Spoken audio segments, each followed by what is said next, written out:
Welcome back to the Pathfinders podcast. I'm your host, Pete Schramm, founder and CEO of Latitude. And today we're going to talk about two cool things with our guest, a career map and a personal board of advisors. So think about that career map as the 5 dimensions of that professional development journey, the where you've been, where you're at, and where you want to go. Looking at it from the positions, the skills, the achievements, education, and some of the fun stuff as well. And then once you have a little bit of a map, wouldn't it be really cool if you could get some feedback on it along the way? That's where that personal board of advisors comes in. Those multiple mentors guiding us along the way on the professional side, and they'll integrate a little bit of the personal side, whether we like it or not, in the best case scenarios. We'll go ahead and share this to LinkedIn and the other podcast platforms. So please follow along and comment if you hear something today and you're like, wow, that was really a good one. So without further ado, let's share the favorite quote of our guest today. Faith is taking this first step even when you can't see the whole staircase. MLK Jr. Our guest today, Zuzel, is an innovative HR executive and business partner with global expertise in shaping strategy, leading change, and driving organizational effectiveness. She mentors others, has developed executives, been a mentee, championing DEIB along the way as well. She knows that this is important, not just talking about it, but really doing it. We'll hear more about that as we dive in today. Diversity, equity, inclusion, belonging. She's led HR teams across corporate, commercial, global, shared services, complex projects, a lot of them. We need to give her some extra kudos along the way. She's been around the world. We'll hear that in her fun fact as well. M&A, divestitures, large-scale talent initiatives. She's led teams and supported teams of more than 10,000 people. Focused a lot of her work around career mobility, succession planning, executive talent discussions, ensuring impactful, cost-effective, and strategic HR leadership. Some of the organizations along the way, Kate Spade, Lucky Brand Jeans, and more. Ralph, we'll hear about some more in the story today. And before we bring her up onto the stage, I want to talk about the amazing experiences that have kind of shaped this. How many people do you know that have been to more countries than states in the United States, right? So Zuzel's an avid traveler. We're always catching up. Hey, share some of the photos. Where you been? Where you headed next? Actually, whenever I went to Rome last year in 2024, Zuzel was part of the itinerary development. So thank you again for that. Prime example of going beyond just the work conversation. So she's been to 5 continents, 57 countries, 36 states, and 2 territories. So without further ado, Zuzel, traveler, HR extraordinaire, welcome to the Pathfinders podcast. Thank you so much, Pete. That was a big introduction. Gosh, I was like, wow, did I do all that? So thank you again. You did a lot, and this is an opportunity for you to share the amazing journey and where you've been with others, right? We're guiding them and saying, oh my gosh, I didn't know that I could kind of go from there to there to there. And I didn't really think about getting advice from these kinds of individuals. But before we dive into that, the first question we always ask is, Zuzel, growing up, what'd you want to be? Other than a traveler, we know that piece. Other than a traveler, which at that age in my life, I wasn't even thinking about traveling. But I used to play teacher. Oh. I wanted to be a teacher. I used to pretend I had a chalkboard, and I would draw things, and I would teach things, and I would talk to an imaginary classroom. So I think that shaped a little bit into later on in my life into my career of helping others, teaching others, developing others. So that was probably the beginning of a basic core foundation for me. And so did you go into teaching as your degree in college? No, actually I didn't. That phased out. My dad was an accountant, so I thought I'd follow in his footsteps and go into accounting. So I went to college, with that in mind, and I did 2 years worth of, core curriculum courses for business accounting classes. But we had to take electives, and along the way, I started taking psychology and sociology classes, and I found myself being drawn more to those classes. I Okay. also had to do a work study program, and into the third year, I would have had to go into the business school. Ironically, I was placed in the HR department of the business school through, Whoa. and my love for HR started there. Okay. And what'd you do in that first role? My first role in HR. Yeah. Yeah. In the work study. Yeah. Oh, in the work study. So I did new hire orientation, benefits. I used to make sure that all the information was correct. It was very, administrative at that point in my career, early in the beginnings of HR. But it created a passion for me of working with people, helping people, Yep. helping to solve problems. So that really catapulted me to switch my major to psychology. And then I had enough credits to do a double major in psychology and sociology. Wow. Okay. So overachiever even in the college years. Zuzel, before we get into the post collegiate experience, let's just clear the air for a second. A lot of times we hear HR or we see HR and we run away, right? HR is the bad guy, bad girl. I was there, right? One of the first bits of leadership advice and guidance I received in my professional journey was, Pete, whenever you get to a high enough point, fire everybody in HR. They're terrible. So can you just kind of tell us what good HR means to you? Good HR means being there for not only for the organization, but for the individuals that shape the organization. I mean, people Yeah. are the most important asset of a company, and if they're not growing, if they're not developing, if they're not productive within an organization, then there's going to be issues along the way, right? Obviously, a business can survive, but people are really the core of an organization, of any company. And so helping those individuals achieve their top potential within an organization Yep. is what good HR looks like. It's being a good listener. It's not just giving advice without really understanding where the person is coming from first. It's helping the organization align to their business strategic goals and with a people strategy. You can't have a people strategy unless you understand where the business is going first. So really that connection of building a people strategy around what the business strategy is just as important. So that's what good HR looks like. The way I've looked at it is, helping align people's interest and strengths to what the business needs. And I think you nailed it on the head right there, right? You have more experience in the HR world than I do. And let's actually talk about that. So you finish up with a double degree, double major. And did you stay on the East Coast, or did you begin? Actually, let's ask this quick aside. First country you left the United States to go visit. What was it? When was it? Where was it? Oh gosh. And for our listeners, this is not something that I asked her about before, but as these shows typically go, we'll take them into a couple of different rabbit holes. And I won't go into all 57 countries. Don't worry. We'll put that later on. But it's always interesting to hear. I think it was either the Dominican Republic or Mexico, because my goal growing up was to visit every Caribbean island. Like that was my goal. That was my vision. And obviously that goal then expanded to Europe and Asia and South America and all those other countries, not just the Caribbean. But I think the first time out of the US was somewhere in the Caribbean.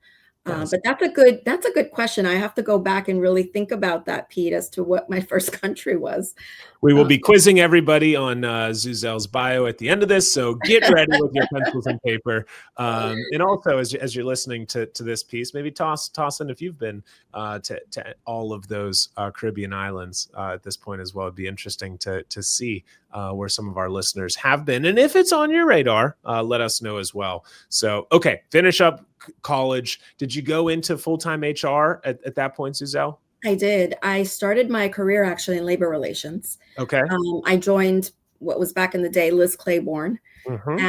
And they had a role and they needed someone that was bilingual to be a labor relations assistant. And so that was the start of my HR career.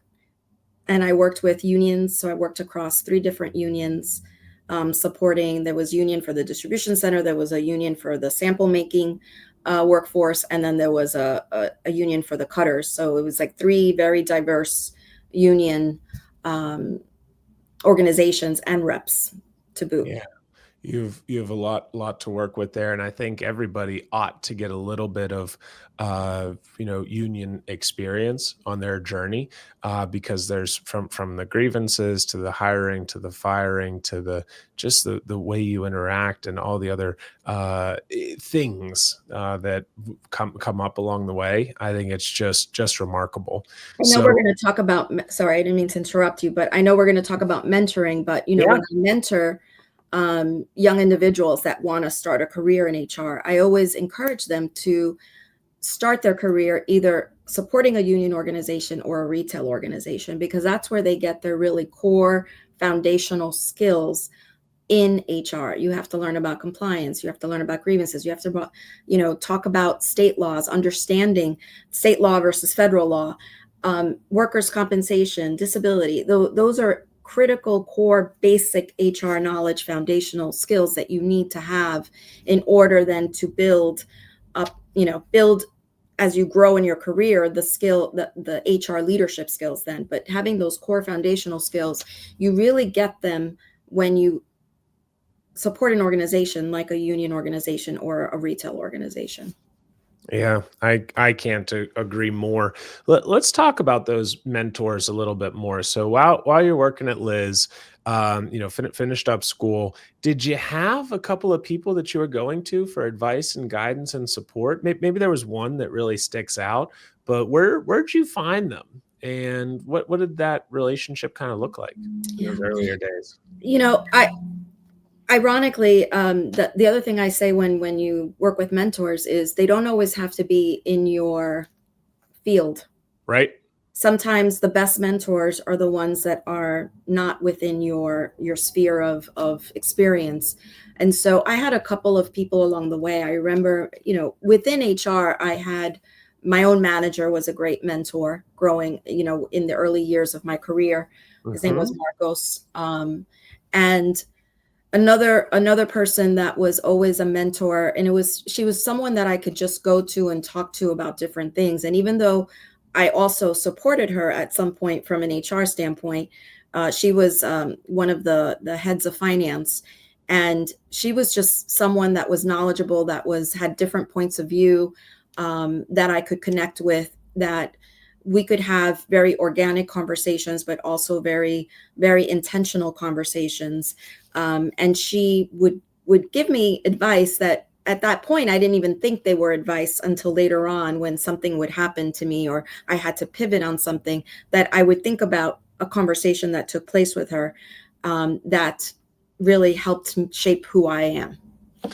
And we get into that piece of, on our personal board of advisors, we have our supervisor, we have our functional manager who's typically been in our shoes before. And then we have that cross-functional mentor, right? Functional mentor, cross-functional mentor. And that's where, if you're in HR, somebody from finance, and you were able to benefit from this and see this at such an early point in your career. And so shout out, newsflash to those listeners, think about, hey, who do you have that's in your function, right? Been there, done that. I love it whenever your functional mentors worked for your manager before.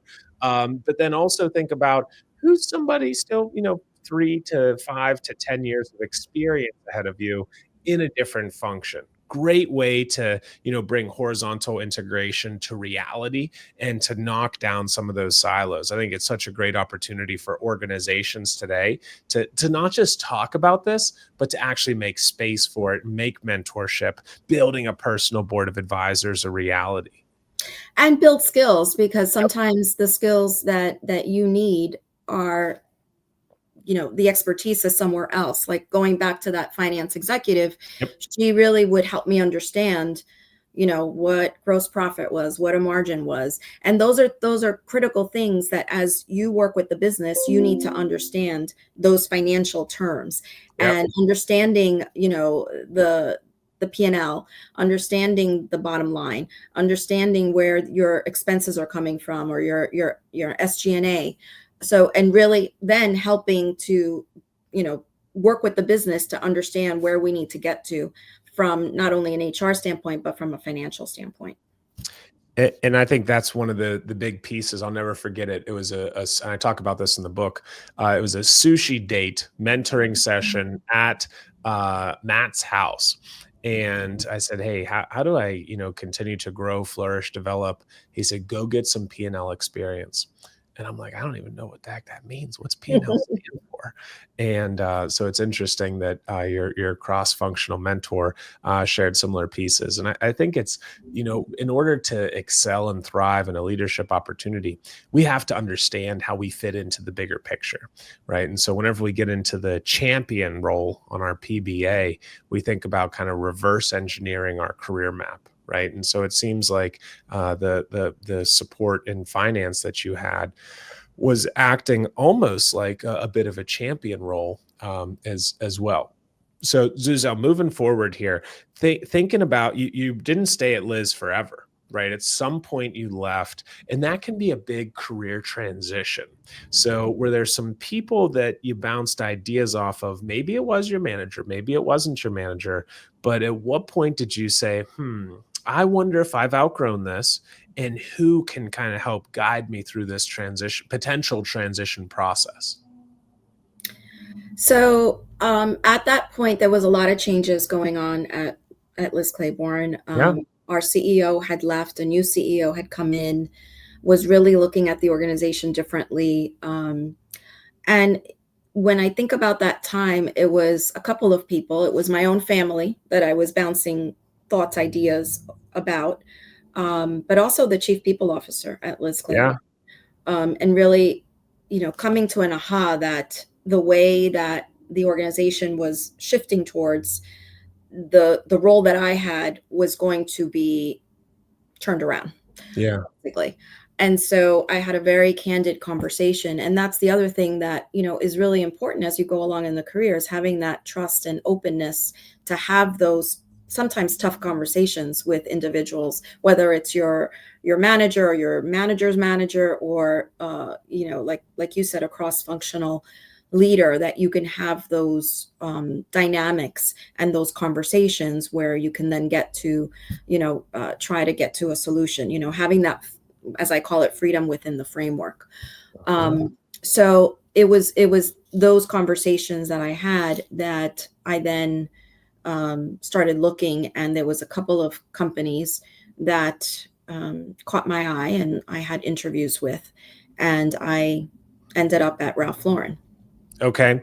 And as you're going through your experience, your time at Ralph, were there certain things that you said, all right, I want to get to here professionally, but before I get there, I probably have to accomplish this and this and this and this along. Did you put something like this together, whether it was on paper or up in the brilliant mind of yours? So it wasn't on paper, because that was the one thing that I said that was missing from my resume. And I had spoken many times with my partner about that.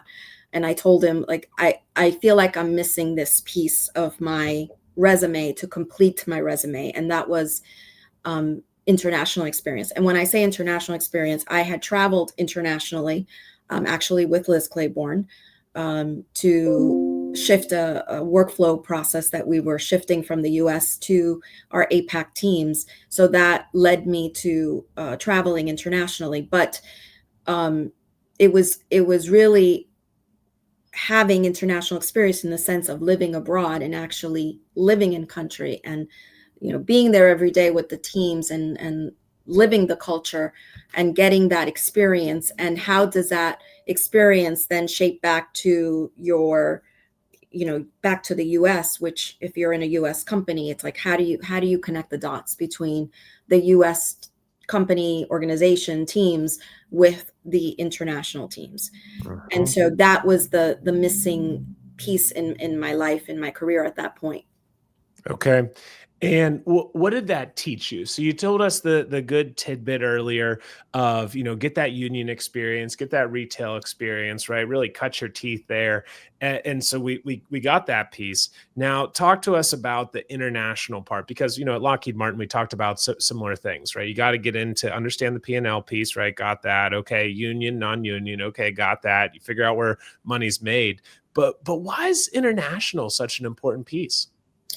If you're in an organization that has a global reach, it's Yeah. important to understand what makes up that part of the organization, and building those cross-functional relationships and strengthening them so that there is a common goal as to where you need to drive the business, and really building that bench of strength of understanding of how, you know, the culture, the respect, the way they operate, is it transformative or transactional leadership, and how do we get to a common alignment, of thinking, of making decisions, of really connecting, towards one goal of growing the business, and also about opportunities, right? About developing talent to understand, like, hey, would you ever move out of this country and go to the US to Yep. do a role, or do a role for a year or two, and then move back, to a different role, to a larger role, to a promotion. It could build upon their career. And so just having those conversations and dialogue while living abroad is also important, and helping to build that connectivity and trust, because a lot of times there's hesitation in that. So let's think about this, right? You're my chief people officer. I'm a, senior manager in HR. I come into your office and you say, "Hey, here's a good opportunity for you. Go international." And I say, I don't know that I can do that. It's a little bit out of my comfort zone. I'm not sure." And there's a lot of folks who have faced a similar, right? Can you please move for this next step of growth? So just a little bit of advice. And I reference the bus, right? As you pass up the bus, or let the bus pass you up, it does not stop as frequently as our professional journey continues, as we keep going down this metaphorical road. So just what's your take on that piece of, hey, if you say no, here's kind of what might happen on the other side from a leader perspective, right? So I'm gonna share my own experience. So there was a shift and this was in the Hong Kong office. There was a shift in the Hong Kong office of the HR leader there. The HR leader left, and so we were in a bind. And so I went to my manager and I said, if you need me to go temporarily and help out, I'm open to traveling, right, and Yeah. going there. But in my mind, I was thinking a week, 2 weeks, to just kind of, fill the gap until we figured out where we were going to go. She comes back to me probably a week later and she's like, "Okay, so I spoke to so and so, and he really wanted you to stay for 2 years, but I told him no, that I needed you back within the year." And I was like, "Time out. What are you talking about?" And she just went on like, "Oh, we want you to move over there. We need you over there. We need you to do XYZ, and then hire someone, onboard them, and come back, because I need you here." And I was in shock at first, because I said, "Wait a minute." I said, "I have not spoken to my family yet. I don't know what this means. What does this mean?" She's like, "Yeah, we want you to go over there." And I was saying temporarily a week, 2 weeks. She took it in a different way, and she saw the potential of what I can do over there. Mhm. And I think within a month, I was moving, or 2 months, I was Whoa. moving to Hong Kong, where I spent almost a year there, um, working with our Asia sourcing organization. So another fun fact So about Zuzel and myself is that I have not been to 57 countries. I think I'm coming up on 30, but did spend about 6 months in Hong Kong. And so we've had the chance to meet in person a few times now, shared some delicious food. Shout out to Matthews and others. There's more on our list still as well. But that's just one of the cool pieces. And so thinking about this of, that personal fun stuff column of our career map, and how we're able to talk about this as another common ground, right? So one of the big things in mentorship, leadership even, is figuring out, hey, where are you? And I think the commonality of going to these different places, right? You didn't know what was going on over there, right? You couldn't speak, well, maybe you couldn't speak Cantonese as fluently at the start, right? The metro is absolutely fantastic, but it's a totally different world. And I know I was overwhelmed the first couple of days. That was the first time I was out of the United States. 20-year-old Pete leaving the United States, right? From the farm to Washington, D.C., and then, oh, hey, here's Hong Kong, right? So it can be a big, daunting experience, but just similar to how your leader kind of pushed you out of your comfort zone, I think that's a big learning point from this is, hey, don't be afraid of that challenge and opportunity. Success is on the other side of our comfort zone for sure.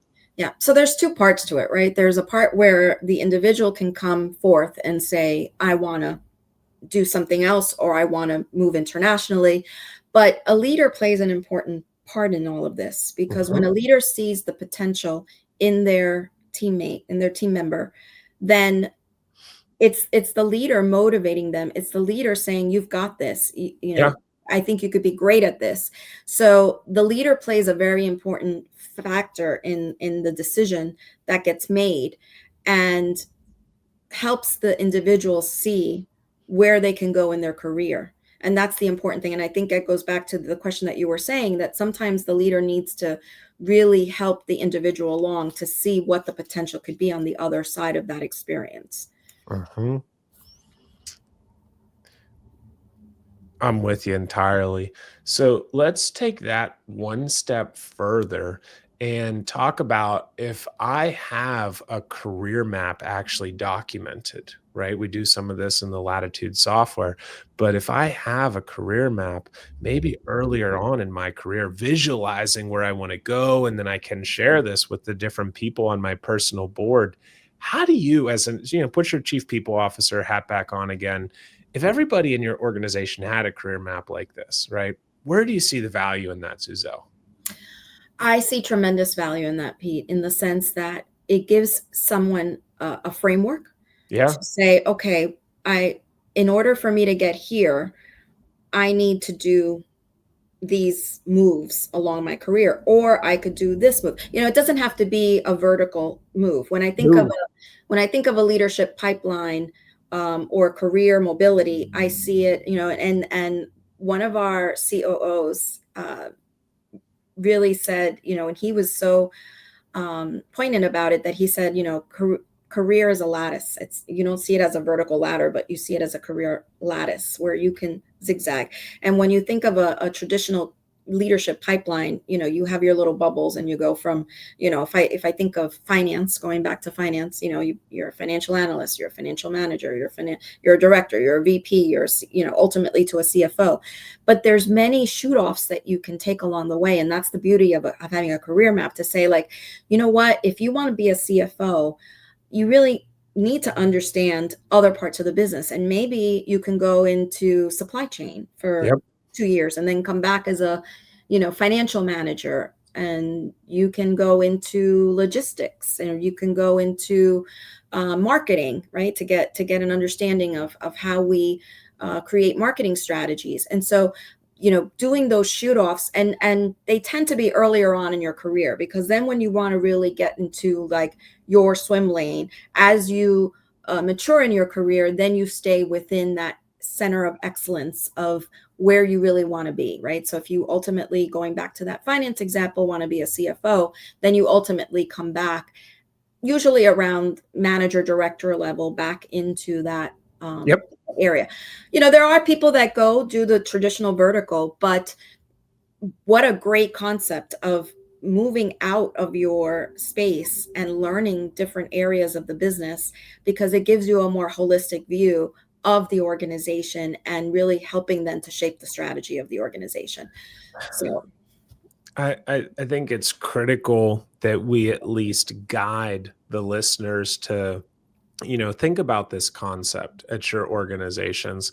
And, many podcasts may stop there, but we're going to go one step further, right, Zuzel? You say, oh my gosh, I don't know if I can take that all on myself. And this is where a little bit of a formal structured mentorship program comes into play, right?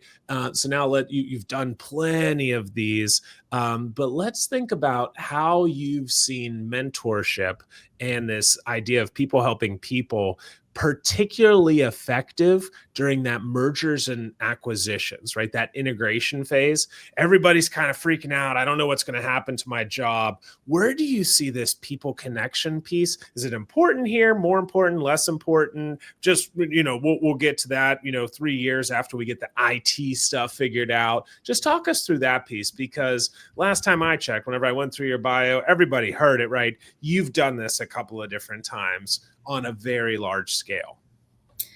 Yeah, and the M&A piece of my career really goes back to Liz Claiborne. We were in, a frenzy of acquiring brands. I think we had 26 plus brands under the umbrella of Liz Claiborne, which many people I don't think realize that. And so I had the opportunity. I was part of an M&A team that would do the pre and post due diligence of these acquisitions. And so I worked on, Monet Jewelry, Kate Spade, you mentioned earlier, Lucky Brands, Juicy Couture, Shelly Laundry by Shelly Segal. We had so many brands. And so it was really important that as we brought these organizations in, that we integrated them in a way like saying, hey, here's opportunities that you have within this organization, but we didn't take away the essence of their culture. Culture is really important. Yeah. To an organization. They had to blend into our organization, because obviously moving forward, they were part of Liz Claiborne, but really also trying to keep their identity was just as important, and making sure that we didn't strip away that essence of who they were, which is why we bought them and acquired them in the first place. But then looking at the individuals and saying, okay, how can they fit into our new world here? And so really helping them, come into the organization, really understanding where they were in terms of their career, understanding what skills they had was really important, understanding what gaps they had, what areas of development and opportunities they needed, and then really seeing whether we can put them in a function, or, who could we align them with so that we can help build those capacities for them. And that was really critical during that time frame. So it seems like mentorship at the M&A is a must do and a can't avoid, even though it might take different shapes and sizes along the way. Right? Doesn't have to not all mentorship, not all connection created equal. Okay, so Zuzel, as we get ready to wrap up here, let's talk about the transition. So at some point you said, "Hey, I'm going to leave corporate America." Right? I'm going to head out. We see the title on the screen here, right? For the folks that are watching this on the video, the People Advisory Group. So what led you to this piece, and tell us a little bit more about this step of the journey? So I left Ralph Lauren after 15 years, and I had some personal, just for vulnerability. I lost my mom during COVID, and I felt like there was a lack of closure in my life. So I took what I think, people would consider a mini sabbatical, just to kind of recenter myself, re-energize myself. And, at first I wasn't talking about that, but I think there's really an important element to that, and a human vulnerability to that I think is important for a lot of people, because I think many times we think like that's shameful, that's something we shouldn't talk about. And I came to the realization that it is good to talk about, that people sometimes do need to go through that process. And here's where mentorship and connectivities really matter. I stayed in touch throughout the years with a former boss of mine. And in fact, she was the one at Liz that was instrumental in getting me promoted. She promoted me to director. And when I'll never forget this, when she described me as a person, she described me as the can-do girl. Zuzel, do you think you can do this? I think I can do it. Do you think you could do this? I think I can do it. Never say no immediately. Always be open to discussing an opportunity, no matter how fearful you might be about getting out of your comfort zone. Worst case is you don't do well in that area, and you have a good support system around you to understand where you go next. But more often than not, when these opportunities come for you, it's purposeful, it's intentional, it's because people see the potential in you to really move forward. And so she really saw that potential in me and gave me that opportunity. And I'll never forget the words that she said. So I stayed in touch with her throughout the years, and she started talking to me about consulting post Ralph. And so I would say about 7 months later, we co-founded the People Advisory Group with another individual. So there's a third individual. So 3 co-founders to open up the People Advisory Group. So it's scary. We're coming up on a year now. We launched it in mid-March of last year. And really it's a service of HR consultative and coaching services. Between the 3 of us, we have so much HR experience that we can provide, whether it's an individual or organizations. And it ranges from, sometimes there's small organizations that can't afford to have an HR organization. And so they need someone to come in and be their advisor for HR related, services and issues. Or to coaching individuals and executives, to working on succession planning, performance management capabilities, L&D, facilitation of teamwork, offsites. So we run the gamut of providing those services. Offboarding. People talk a lot about onboarding. Yeah. Which is very critical, but offboarding is sometimes just as critical as onboarding. So really that end-to-end employee life cycle, we can support, again, whether it's an individual or an organization. You need it, whether you know it, that you need it or not. Give Zuzel a call. Check out the People Advisory Group. Zuzel, I'm just about wrapped up with my notes over here. Do you want to give a closing piece of advice to our listeners, kind of going through this, career mapping and personal board of advisors with mentors journey? Just a closing tidbit for the group. I think I kind of sprinkled it along the way, but always be open to suggestions or ideas when they're approached, when you get approached with an opportunity to move into a new role or move out of, like I said, out of your comfort zone. Be open to the idea and don't shut it down immediately. Really give it some thought, because turning that corner might lead to other great opportunities along the way.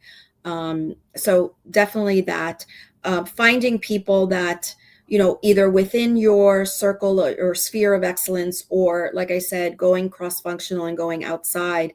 If you're told that you have a developmental need in an area, that there's one particular manager or leader that has that skill, go and align them, yourself with them, or ask, hey, can so-and-so be my mentor or board of it, personal board of advisor, so that I can, understand, whether it's a leadership skill, whether it's a technical skill that you need, just making sure that you understand, they have that skill, and they can help you shape that skill, in your own, in your own career journey. Love it. Zuzel, thank you for joining us on the Pathfinders podcast today. I sum it up as the can-do, cross-continental collaborator and curator of people. The traveling extraordinaire with roots of teaching, in your imaginary classroom. Little did you know that this foundation was, going to build on a remarkable career journey. The segue into the accounting degree, you enjoyed the electives in psych, and the work study stuck you into HR. You shared that good HR is helpful for the organization, but it's also for the people. right? Helping them achieve their top potential. Graduated and, to legacy Liz Claiborne, right? Labor relations. The pro tip to budding HR professionals: cut your teeth on labor relations, unions, retail, dive into it. Manager Marcos was an early, great mentor for you, cross-functional mentor in finance. And you found that the, financial terms were more than just alphabet soup along the way. Building trust early makes those tough conversations less difficult, and freedom within the framework can become a reality when we do that over time. Your path to visiting 57 countries took you to Ralph Lauren, and your career map gap of living, working, and leading in an international role occurred. You built and strengthened these cross-functional relationships on a global scale. From volunteering to maybe voluntold, you found that stretch assignments come in all shapes and sizes and places, like Hong Kong. It's okay to ask more about the details. Whenever a leader sees the potential in an individual, that's the onus is on the leader to guide them. You shared that career mapping is a critical component of professional development framework, and it's paramount for especially those early career folks. M&A is a good fit for business growth, and keeping crucial culture is critical. Cheers to staying open to ideas, opportunities, and new people. Thank you, Zuzel. Thank you, Pete. Thank you for the time.